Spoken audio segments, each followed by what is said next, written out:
Gender Performance by Aileen Alton. Performance.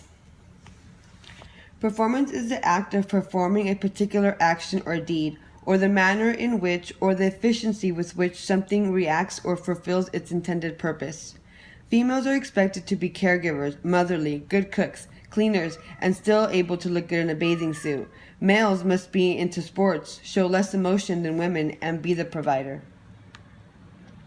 What role are we playing? When I see this image, I believe that this isn't a role we play. It is who you are, what you become, the changes you overcome.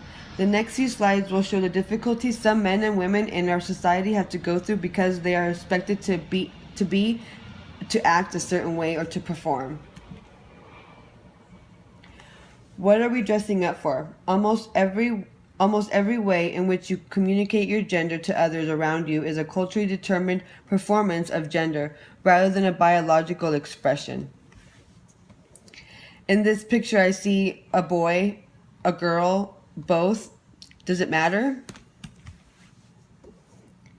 You perform your gender through these exhaustive lists of acts.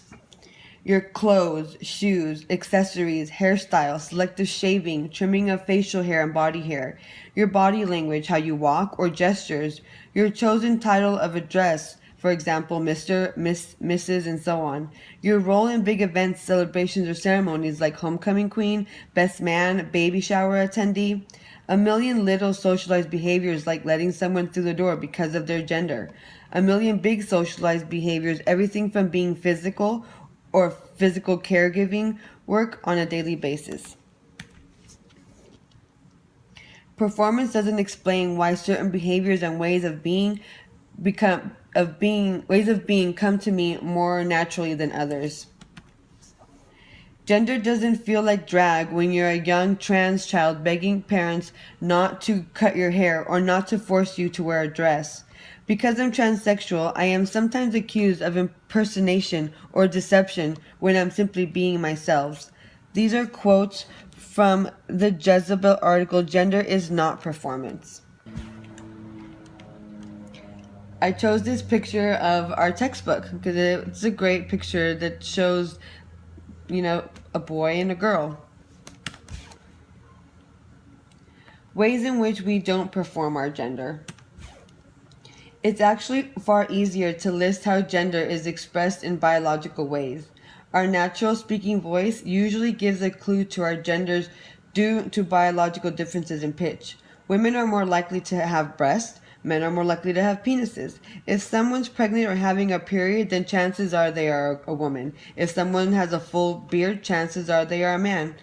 That's it. That's the exhaustive list of the biological ways to communicate our gender to others. Every other expression of gender is performance. Shakespeare and gender, the woman's part.